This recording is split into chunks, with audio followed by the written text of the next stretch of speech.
This space that I'm sitting in right now is actually a garage inside of my house. And what I did was I basically converted my garage into not only a home office for myself, but eventually I converted it into a studio space where I could create videos more efficiently. Because I have a regular daytime job, I don't really always have the time to, set up lights and take out tripod stands and everything. So I wanted to just invest some money into this space so that way I could have a space where I could create easily and also work in a very efficient way. Now, before I get into the details of this space, I just want to say a huge thank you to Flexispot. Even though they're not the sponsor of today's video, what they did do is send me this really nice desk. It's a sit stand desk. It's got wheels on it, so I use this all the time. I just move it around in this space. I set up different products here. I do different product shots here. And then it's also an empty desk that just sits next to my M4 Mac mini desk, and I have a space to just easily pack up all the different orders for my online store. They also sent me a really cool sofa recliner chair, which I'm using in this space behind me. So let's talk about this space behind me. First thing that you're going to see are these like wood slat walls. They're fake wood. I got them from Home Depot. It's like a home goods store in USA.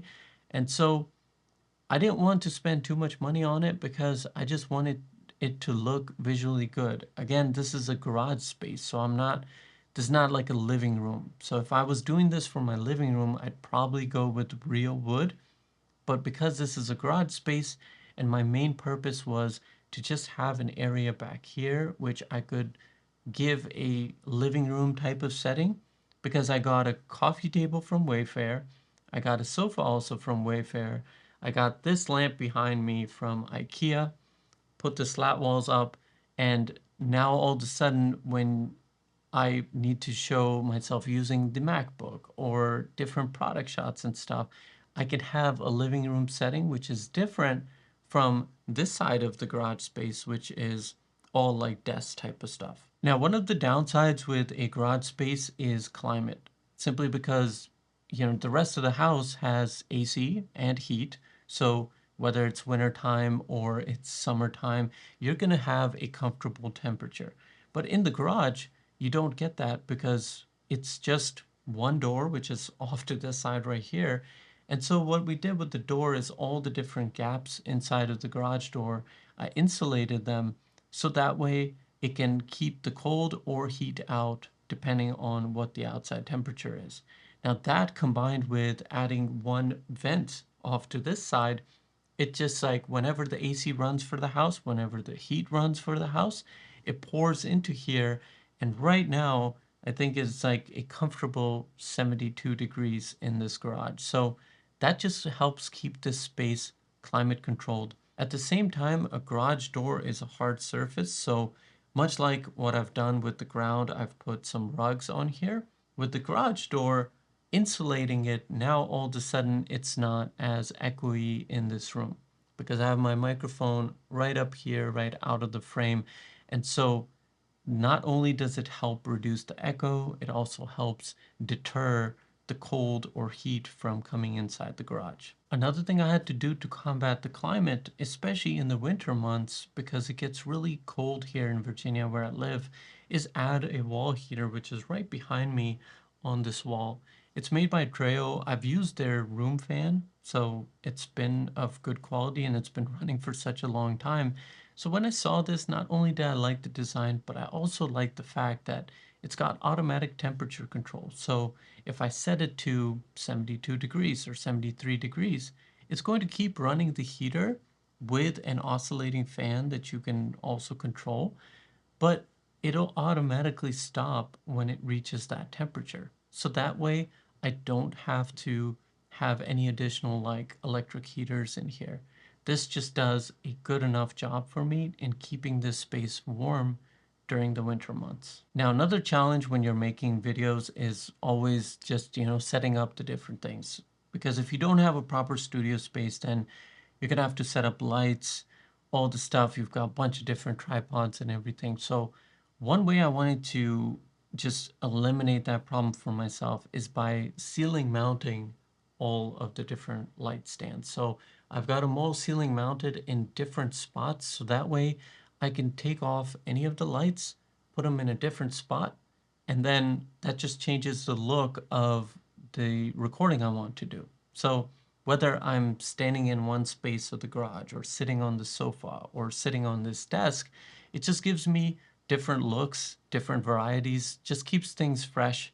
And at the same time, I don't have to worry about the lights and the stands taking up space on the actual ground. So I can move about freely because all of the lights are now on the ceiling and they don't get in the way.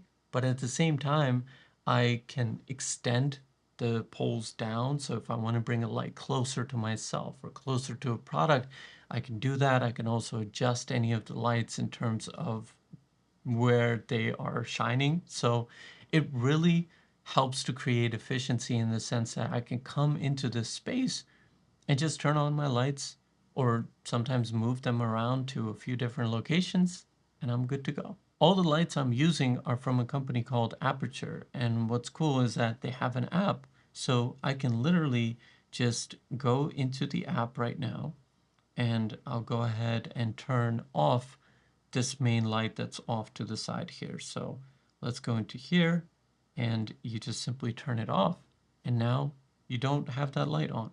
I can also increase the brightness, reduce the brightness. So that's really convenient because they're all plugged into different outlets and they're always on. And you just turn them on and off with the app itself. I can also change their colors. So depending on what I'm feeling for the day or how I want to do my setup, this space just allows me to do that and be set up in just a few minutes as opposed to taking a long time because, as I mentioned, time is crucial. Sometimes I'll only have like 2-3 hours to get a video done. And so I can quickly come in here, set up things, and then be good to go. Now, as for the audio side of things, I have a Shure SM7, and this is actually not a vocal microphone, but this is an instrumental microphone. But what's good about using this mic is that it only picks up things in a very close proximity. So when you have a space that isn't treated, then it's really good because it's not going to pick up a lot of the echo and everything. And at the same time, it has really good audio quality. Shure makes great mics, so this is something that is really, really nice and convenient. And what I did was I got a newer mic boom arm so I can extend the mic, I can lower it, raise it. But then with Velcro straps, what I did was I attached my Zoom audio recorder, a power bank, and then also a wireless transmitter, which transmits the audio to my camera directly. But then also it's recording a physical copy of that on the recorder itself to the SD card that's built into it. But again, having this one tripod set up for audio means that I can literally just move it off to the side when I don't need it and then move it into any space, adjust a few things, and I'm good to go. Before, it wasn't like that, to where I always had to set up a lot. So it took me a lot of time to set up stuff before I even pressed record. Overall, if you look at the space, like I didn't really have to do a lot other than put these wood slat walls and, add a lamp and sofa, coffee table. I added this desk because prior to this, the only way I could record in this garage was I had the curtains behind me and I had my main desk and I would put the camera in front of me and then just that was my setup. And that's the only setup I had apart from, using some of the other rooms in the house. But the problem with using rooms in the house is that there's always things happening in the house. There's a lot of noise, but this space just being detached from the house just gives me that versatility. Like I can come in here any time of the day. Sometimes I'm recording in the daytime, sometimes I'm recording in the evening. So it just gives me that versatility to wherever I find 2-3 hours for myself, I just come in here, I have the video idea because I don't script or anything. I just speak from the heart and I make up the videos right here in my head. So it's very easy for me to just come here, sit down, and record and utilize those few hours of time that I have to do so. So hopefully, just sharing this space with you, maybe you are looking to do this for yourself. If you are, I can help. If you have any questions, drop them down below in the comments. And like always, if you have enjoyed this video, do give it a thumbs up so it helps other people find it as well. And thank you for your time. I really appreciate you watching. Take care, and like always, I will see you in the next video.